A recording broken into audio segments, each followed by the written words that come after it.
Bueno, pues es un placer dar la bienvenida a María Jesús Sáenz, que es directora ejecutiva de los programas máster en gestión de la cadena de suministro del MIT y directora del Laboratorio de Transformación de la Cadena de Suministro Global en el Centro de Transporte y Logística del MIT. Bienvenida, María Jesús. Muchísimas gracias por esta invitación. Yo encantada de contribuir en mi tierra y encantada de compartir lo que hacemos aquí en el MIT, compartir con todos vosotros y también que me digáis un poco dónde están los desafíos allí. Genial, porque además vamos a tu tierra, que es Zaragoza, y vamos a hablar de Velocity, o sea que más en bandeja no puede estar el tema. Oye, el tema de cadena de suministro, aunque te gusta hablar de red de valor, pero es que está en el centro de todo ahora mismo, en el centro de todas las incertidumbres, en el centro de todas las grandes cuestiones geopolíticas, en el centro de la verdadera transformación tecnológica, incluso se habla ya de potenciar las redes regionales frente a las globales y se dice, pues la desglobalización empieza en la cadena de suministro, ¿no? Entonces, yo sé que es un tema súper amplio, pero sí unas pinceladas de cómo ves tú la situación actual, yo creo que serían muy ilustrativas. Bueno, pues desgraciadamente el COVID nos ha puesto en valor a la cadena de suministro. Desgraciadamente digo porque evidentemente ha sido por una disrupción muy importante en el mundo global, pero realmente ha puesto en valor el rol que tiene la cadena de suministro, porque la cadena de suministro se ha comportado bastante bien durante el COVID. Es decir, realmente hemos tenido muy pocas carencias de productos, salvo algunos productos muy curiosos como de repente el papel higiénico, ¿verdad? Pero en general la cadena de suministro se ha comportado muy bien y ha suministrado lo que tenía que suministrar. Ha sido, por ejemplo, un componente clave para lo que son por ejemplo, las vacunas, para ser ágiles en esa entrega. Pero, desde luego, con muchísimas dificultades, con muchísimas tensiones, con muchísimas carencias, con muchísimas disrupciones. Y como digo, ha puesto en valor la complejidad, por una parte, y lo importante que es tener, digamos, una proactividad previa de cómo se deben desplegar las cadenas de suministro ante cualquier circunstancia, cualquier disrupción que pueda ser inesperada, como ha sido el COVID. Evidentemente, ¿cómo lo vemos ahora? Bueno, pues hay muchas tendencias que dicen que China Plus One, aquí se habla mucho de no centrarnos solamente en un país solamente que sea productivo, sino diversificar. Lo que vemos aquí en Estados Unidos es que muchas grandes empresas, pues con Tesla tenemos muchísima relación, que están diversificando muchísimo, es decir, no están apostando únicamente en fabricar fuera, sino en crear talento, equipos y capacidades cerca digamos, de donde se consume, para a la vez suministrar con un mayor servicio, que es una de las ventajas, pero también asegurar que ante grandes disrupciones se puede jugar con distintos mapeos, ¿no? Evidentemente eso cuesta mucho tiempo porque arrancar una fábrica, y en la audiencia seguro que tenemos líderes que saben lo que supone el esfuerzo de arrancar y, digamos, crear una nueva fábrica en el ámbito del automóvil. Eso es un esfuerzo muy grande, una inversión muy grande y requiere mucho tiempo. Educar a la comunidad para que suministren con la calidad esperada, con la agilidad esperada, etcétera. Eso lleva mucho tiempo y muchos acuerdos con el ecosistema local, etcétera. O sea, no es fácil, es complejo. Incluso algunas startups están creciendo para asesorar y dar soporte a esas nuevas geoubicaciones digamos, en ser más local, cuando a la vez es más global. Es el go local que decíamos, ¿no? O local que se llama. Entonces, creemos que desde luego todo no va a ser local, no vamos a pasar al otro extremo. ¿Por qué? Porque las economías de escala van a tener un rol muy importante y evidentemente hay muchas diferencias en fabricar en un país frente a otro, a nivel de salarios, a nivel de calidades, a nivel de, pues eso, de cuál es el setup que se requiere para arrancar. Lo que vemos es que las cadenas de suministro necesitan muchos datos, necesitan tener ese mapeo digital de sus procesos físicos. Por lo tanto, la digitalización, que es lo que hacemos en nuestro laboratorio aquí en MIT, la digitalización o digitización, como se habla en inglés, esos dos términos que tienen su diferencia, ¿verdad? Está siendo un desarrollo clave. Y casi todas las empresas, por no decir todas, están trabajando en una u otro sentido en digitizar sus procesos, ¿vale? En digitize sus procesos. Y a veces cuesta mucho, ¿verdad? Traducir. Por ejemplo, nosotros publicamos un monográfico mensual. En el de enero hablábamos con la directora del Centro de Cambridge de Infraestructuras Inteligentes y ella nos hablaba de Jennifer Schooling, y ella nos hablaba de que uno de los desafíos es escalar la gestión de los datos a nivel de infraestructura completa. O sea, estamos ya trabajando en desarrollos más o menos locales o más o menos parciales, pero que ella veía que esa va a ser como la gran digitalización, de forma que es realmente una infraestructura entera inteligente. Yo no sé qué desafíos veis vosotros ahora mismo ahí en el MIT. Bueno, aquí aparecen muchas palabras que se está jugando mucho con ellas y son peligrosas porque se crean muchas expectativas cuando la complejidad está ahí. Palabras como digital twins es tremendamente complejo, end-to-end es tremendamente complejo y muy pocas empresas realmente tienen una visibilidad end-to-end. Hay muchas misconcepciones en lo que es, por ejemplo, los digital twins. Hay empresas que piensan que son simplemente herramientas de simulación y no lo son. Perdón, si se quiere aprovechar todo el alcance que tiene una digital twin, se requiere que capturen datos en tiempo real, que sean lo más end-to-end posible, que además sean capaces de tomar decisiones en tiempo real, capturar información en tiempo real y realimentarse en ese bucle, es decir, que tengan capacidad de aprendizaje, a veces con inteligencia artificial. Eso es una digital twin realmente. Desde luego, la infraestructura de datos, cuanto más end-to-end abarque, mejor.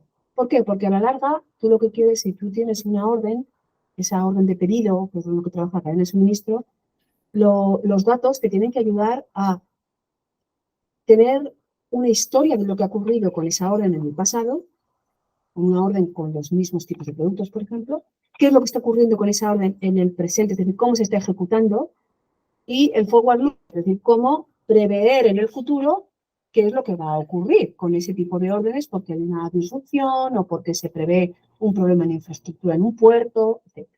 Por lo tanto, ese pasado, presente y futuro, traducido a datos, ahí está el potencial.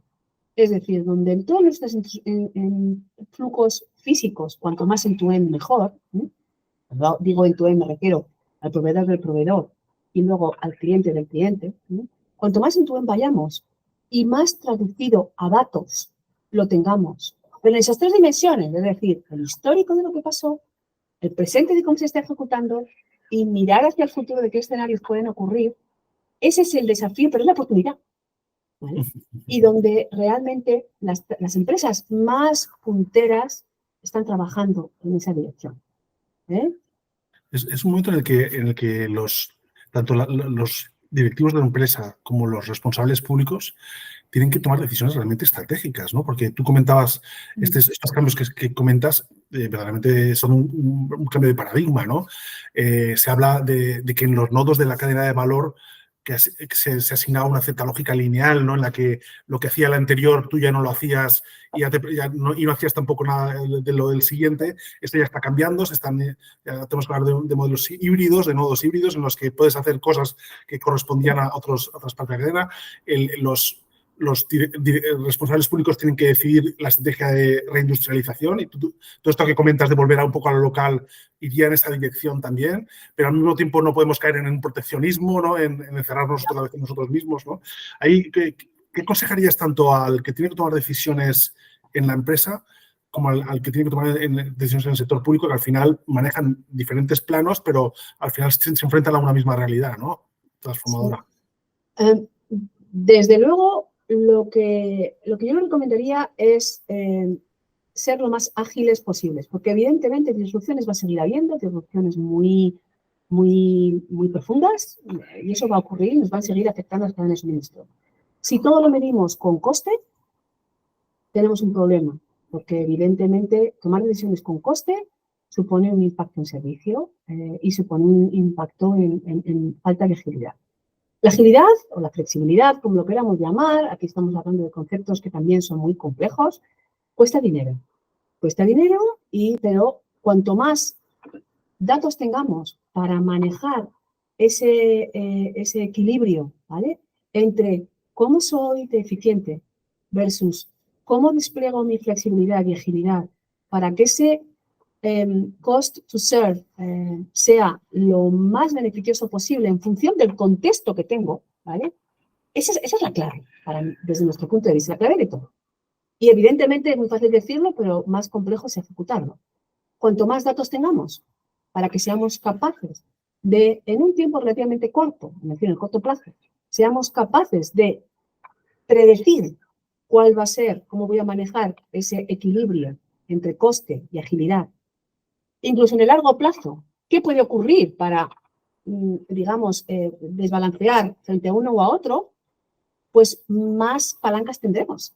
Porque sabemos que la palanca puede estar en la entrega de última milla, o la palanca puede estar en que tengo que hacer un mejor forecasting, o que la palanca tiene que estar que tengo que controlar geopolíticamente a un país porque es donde tengo mi única fuente de suministro. Por lo tanto, todos esos datos, tanto a nivel de empresa, a nivel de cadena de suministro, como incluso los propios, digamos, políticos que tienen que tomar decisiones, que tienen que facilitar esa agilidad. ¿Vale? Y yo veo muchas diferencias entre países, cómo se toman decisiones aquí en Estados Unidos y cómo se toman decisiones en España. No quiero decir que Estados Unidos sea lo mejor ni que España sea lo mejor, absolutamente no. Estoy enamoradísima de los dos. Pero realmente es esa agilidad en la toma de decisiones, donde cuando yo tengo que abrir un nuevo negocio o tengo que tomar una decisión crítica, tengo agilidad para tomar la decisión, eso es clave para la competitividad. Claro. Es impresionante la frase esa del coste, porque muchas veces es el tiempo de los valientes. Totalmente, sepan. Totalmente, pero también es el tiempo de los frustrados. Ojo, porque hay mucha frustración que yo creo que requiere reflexión y la competitividad está en juego ahora mismo. Es decir, aquellos que tengan más agilidad y más datos son los que van a tener todo. Eso es un poco lo que yo opino. Cuéntame cosas que estáis haciendo en el laboratorio, o qué líneas de investigación os interesan, porque yo he visto que, por ejemplo, trabajáis como la seguridad psicológica de los equipos de las empresas que trabajan con el riesgo, por ejemplo, cosas así que son, bueno, que claro, a los que estamos un poco fuera nos llaman la atención, pero que yo creo que son muy inspiradoras de hacia dónde tenemos que pensar que va a ir la innovación en el futuro. Un poco, ¿qué temas os interesan ahora mismo? Estamos trabajando mucho en todo lo que es modelos predictivos con inteligencia artificial.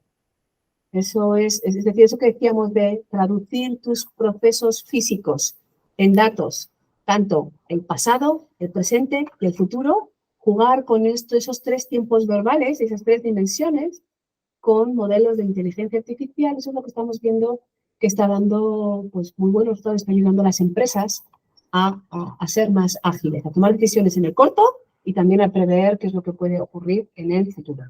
Y, por ejemplo, medir esos modelos predictivos para, pues, por ejemplo, predecir no únicamente demanda con forecasting, para predecir cuáles son los lead times, cuáles son los riesgos con mis proveedores, cuáles son digamos, las capacidades, cómo puedo predecir las capacidades que voy a necesitar, por ejemplo, en un almacén, ¿vale? Atendiendo a una demanda. Pues eso, los modelos de inteligencia artificial y machine learning nos pueden ayudar a hacer ese tipo de gestión. Pero, cuidado, la inteligencia artificial necesita contextualizar muchísimo para que funcione bien, porque si no, aprende en direcciones inesperadas. Entonces, tenemos que contextualizar mucho y esa contextualización no es una caja negra donde la inteligencia artificial es un modelo, le doy un botón y me sale la magia, ¿no? Al final lo que tengo que hacer es contextualizar y contextualizar son muchos datos externos. Por lo tanto, ahora mismo estamos trabajando mucho en lo que son las variables exógenas que ayudan a los modelos predictivos a contextualizar mejor. Es decir, si yo estoy produciendo en China y voy a vender a Estados Unidos, pues voy a monitorizar muy bien cuál es la moneda de cambio, cuál es el patrón de cambio de las monedas para que esa valoración en coste me merezca la pena, porque a lo mejor estoy ahorrando un 0,5% en algo cuando realmente digamos, la traducción a dinero me está costando mucho más, ¿no? Entonces, al final, esos modelos predictivos que me ayudan a entender la contextualización en el momento concreto son lo que estamos ahora trabajando mucho. Para eso requieres pues, inteligencia artificial no únicamente en los modelos que predicen, pero también inteligencia artificial en capturar todo el espectro de información que está afuera en la red. Digamos, cómo podemos capturar variables externas que sean económicas, sean geopolíticas o incluso sean de riesgos que pueden ocurrir y esas variables meterlas en nuestros modelos para contextualizar mejor. Esa es una de las áreas. Estamos trabajando en muchas cosas, en cosas muy, muy chulas. Aquí nos lo pasamos muy bien y disfrutamos mucho. Bueno, y a mí me comentaba Miguel Ángel Sánchez, que es un ex-MIT que estaba en Walmart, no sé si, porque llevaba también temas de cadena de suministro ahí, y me comentaba que ellos estaban planteando en un momento dado mover hubs enteros, ¿no? de la cadena de suministro. Eso puedes hacerlo como actor o puedes hacerlo como sujeto activo o como sujeto paciente también. O sea, pueden moverse hubs que nosotros consideramos que eran inamovibles y en los que estamos muy cómodos, ¿no? ¿Cómo ves esa dinámica? Realmente, eso que se comentaba quizás hace un par de años y a raíz también de la pandemia, ¿es algo que va a suceder o que puede suceder? ¿O era una reacción de aquel momento, pero nadie se plantea un poco cambiar tanto las cosas? Claro, cambiar hubs físicos, es decir, eso es algo que no se hace de la noche a la mañana, pero cuanto más ágiles de nuevo seamos con ello, mejor. Para eso, cuanto más datos tengamos, de saber cuánto nos cuesta, dónde tenemos que ser más ágiles. Por ejemplo, cuáles son los hubs que son flexibles. A lo mejor no tienen que ser nuestros, sino tenemos que utilizar hubs de otros para tener esa flexibilidad, ¿no? Entonces, desde luego, eso es agilidad y desde luego las grandes empresas como Walmart están trabajando muchísimo en esa agilidad, sin ninguna duda. Porque al final es lo que les da esa ventaja competitiva.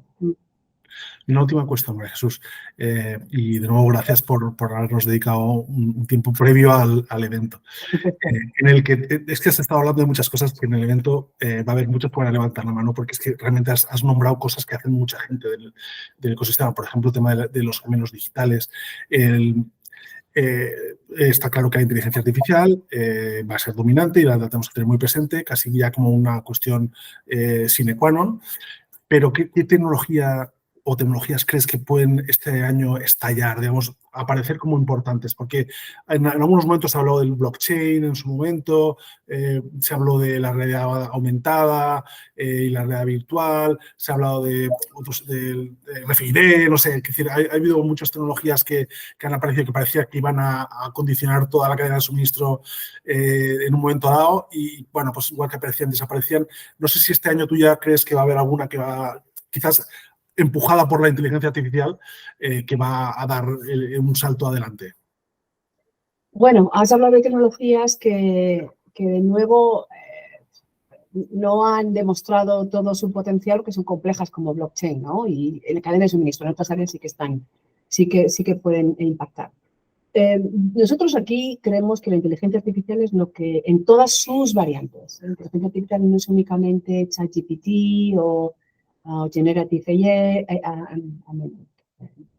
inteligencia artificial generativa, o Natural Language Processing. Creemos que la inteligencia artificial tiene muchas variantes y, desde luego, va a ser, digamos, integrada en otras tecnologías. Por ejemplo, los robots y los cobots en almacenes se están pegando muchísimo, pero eso tiene que contextualizarse. Entonces, yo creo que la inteligencia artificial va a seguir pegando y requiere mucho, es un camino de largo alcance, pero requiere contextualizar muchísimo. Y contextualizar quiere decir a cómo utilizo la inteligencia artificial para mejorar mi visión de cadena de suministro. Puede ser cómo mejorar en mi almacén, que es totalmente distinto al almacén de mi vecino. Entonces, esa contextualización de la inteligencia artificial, o por ejemplo, cómo el humano, que puede ser un trabajador en el almacén, interactúa con el cobot para ayudarle más a ser productivo, porque a lo mejor, pues no lo sé, no habla totalmente la lengua que se está hablando en el almacén, ¿vale? Entonces, cómo le puede dar más soporte o cómo le puede enseñar a hacer mejor sus operaciones. Entonces, toda esa contextualización de la inteligencia artificial en los procesos físicos, tanto por ejemplo la modelación de almacén, como puede ser todos los modelos predictivos, o como puede ser todo el scanning que se haga en el contexto exterior para integrar datos externos que existen en la web a mi contexto con Generative AI. Todo eso creemos que va a ser un trabajo largo, o sea, largo quiero decir que requiere mucho esfuerzo y que está pegando ya. O sea, desde luego para nosotros, si nosotros tenemos la tecnología, y todo su contexto. Habrá que tener datos potentes, ¿no? Es la clave, ¿no? Ahora, quien no entra en la partida, quien no los tenga no entra en la partida, ¿no?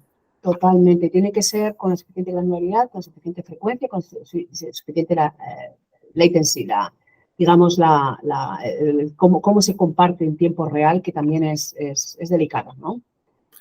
Bueno, pues María Jesús, muchas gracias. Directora, voy a dar el segundo cargo, directora del Laboratorio de Transformación de la Cadena de Suministro Global en el Centro de Transporte y Logística del MIT en Boston.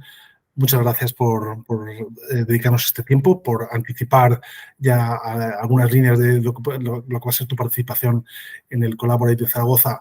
Desde luego, yo creo que mucha gente la vas a estimular para que piense preguntas y para que te las consulte. Por favor. Sí, me toca muchas cosas en las que está trabajando mucha gente. Nos vemos el 6 de marzo.